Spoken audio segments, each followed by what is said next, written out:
Hello football freak. আজকের ভিডিওতে আমি আলোচনা করব ডি মারিয়ার ইউরোপের ক্যারিয়ারের যাবতীয় বিষয় নিয়ে। তিনি ইউরোপে কি কি অ্যাচিভ করছেন এবং তিনি কোন কোন ক্লাবের হয়ে খেলছেন সেই বিষয় নিয়ে আলোচনা করব। আসুন ভিডিওটি শুরু করি।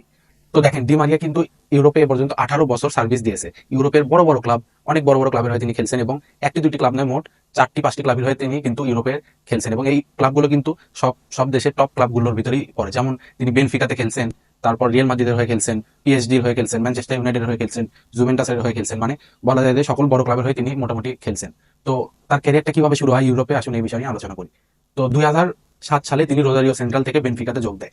তো বেনফিকাতে যোগ দেওয়ার সময় কিন্তু তার বয়স অনেক অল্প ছিল। আর আমরা কিন্তু জানি যে ল্যাটিন আমেরিকার বেশিরভাগ প্লেয়াররা যখন ল্যাটিন থেকে ইউরোপে আসে তখন কিন্তু তারা ছোট ক্লাবে বেশি জয়েন করে, যেমন বেনফিকা, পোর্তো, তারপরে লিওন, মার্সেলি, এরকম টাইপের ক্লাবে কিন্তু তারা বেশি জয়েন করে, যেন তারা ইউরোপের খেলাটা ঠিক মতো বুঝতে পারে এবং তারা তার মানে ইউরোপের খেলার সাথে মানিয়ে নেওয়ার জন্য প্রথমে ছোট ক্লাব থেকে শুরু করে। ডি মারিয়াও কিন্তু ঠিক সেভাবে শুরু করছিলেন। যখন বেনফিকার হয়ে ডি মারিয়া খেলা শুরু করলেন তখন কিন্তু তিনি তার প্রথম সিজনে কিন্তু তার ড্রিবলিং, তার গোল, অ্যাসিস্ট, তার ভিশন সবকিছু দিয়ে কিন্তু বেনফিকাকে একদম চমকে দিল যে তিনি এটার বার্তা দিয়ে রাখলো যে তিনি ইউরোপ শাসন করতে যাচ্ছেন নেক্সট 5-10 বছরে। আর আমরা কিন্তু সবসময় মেসি, নেইমারের ড্রিবলিং স্কিল নিয়ে কথা বলি, কিন্তু ডি মারিয়ার ড্রিবলিং স্কিল নিয়ে কিন্তু আমরা কখনো খুব একটা কথা বলি না। যদিও তিনি একজন আন্ডাররেটেড প্লেয়ার, এটা আমরা সবাই জানি, কিন্তু তার ড্রিবলিং স্কিল এটা কিন্তু আরো আন্ডাররেটেড। সে কিন্তু খুব ভালো ড্রিবল করতে পারে এবং তার অ্যাসিস্ট মেকিং স্কিল কিন্তু অনেক বেশি। আপনারা যেন অবাক হবেন যে চ্যাম্পিয়ন্স লিগের ইতিহাসে কিন্তু সবচেয়ে বেশি অ্যাসিস্ট প্রোভাইডার কিন্তু ফার্স্টে ক্রিস্টিয়ানো রোনালদো, কিন্তু সেকেন্ডে হয়তো আপনারা অনেকে ভাবছেন মেসি, কিন্তু না, সেকেন্ড অ্যাসিস্ট প্রোভাইডার কিন্তু ডি মারিয়া। আর রোনালদোর চেয়ে মাত্র এক অ্যাসিস্ট কম করে কিন্তু তিনি দ্বিতীয় স্থান অর্জন করছেন। তো এ থেকে এই স্ট্যাট দেখলে বোঝা যায় যে ডি মারিয়া কত ভালো প্লে মেকিং করতে পারে। তো তার কেরিয়ার শুরু হয় 2007 সালে ইউরোপ থেকে বেনফিকাতে। তো 2007 থেকে 2010 পর্যন্ত কিন্তু তিনি বেনফিকাতে ছিলেন। তো বেনফিকার খেলা দেখার পর কিন্তু রিয়াল মাদ্রিদ তাকে সাইন করে। রিয়াল মাদ্রিদে আসার পর কিন্তু তিনি অনেক ট্রফি জিততে থাকেন, লা লিগা জেতেন, কোপা দেল রে জেতেন, চ্যাম্পিয়ন্স লিগ জেতেন। এবং তিনি যে রিয়াল মাদ্রিদে আসলেন, আসার পর কিন্তু তিনি যে জাস্ট ট্রফি জিতছেন অন্য টিমমেটের উপর ভর করে তা কিন্তু নয়। তিনি ওই সিজনে লা লিগার বেস্ট প্লেয়ার ছিলেন এবং চ্যাম্পিয়ন্স লিগ কিন্তু রিয়াল মাদ্রিদ এর আগে অনেকদিন হলে জিততেছিল না।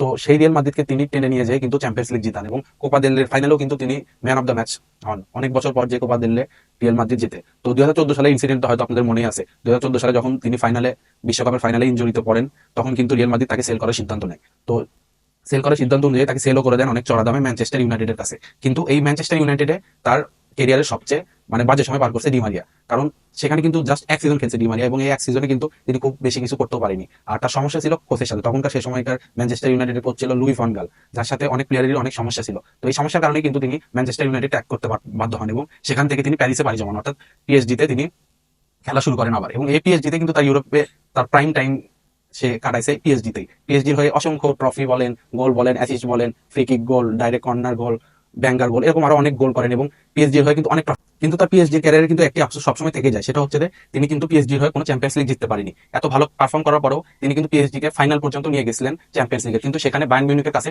তিনি চ্যাম্পিয়ন্স লিগে পরাজিত হন। তো তারপর তিনি পিএসজি থেকে জুভেন্টাসে যান। জুভেন্টাসে যে 1-2 সিজন খেলেন, সেখানেও তিনি এভারেজ পারফর্ম করছেই বলা যায়। তবে এই জুভেন্টাসে থাকা অবস্থায় কিন্তু তিনি ওয়ার্ল্ড কাপ জিতছেন, যেটি তার ক্যারিয়ারের সবচেয়ে বড় প্রাপ্য।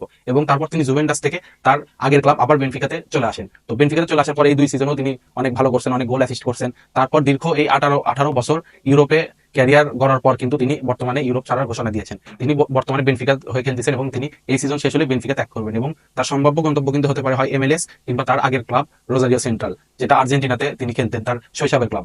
তো এই ডি মারিয়া কিন্তু অনেক একজন আন্ডাররেটেড প্লেয়ার বলে আমরা জানি, কিন্তু এই এতটা আন্ডাররেটেড হওয়ার সত্ত্বেও কিন্তু তার পারফর্ম কিন্তু কখনোই তিনি কমায়নি। তিনি সব লেভেলে এবং বড় স্টেজে তিনি সবসময় পারফর্ম করে গেছেন। শুধু ন্যাশনাল টিমের হয় না, ক্লাবের হয়েও তিনি বড় বড় ম্যাচে কিন্তু গোল করছেন। যেমন বেনফিকার হয়েও কিন্তু তিনি লাস্ট ফাইনালে কিন্তু একটা গোল করছেন এবং বেনফিকা সেই ট্রফিও জিতে ফেলে।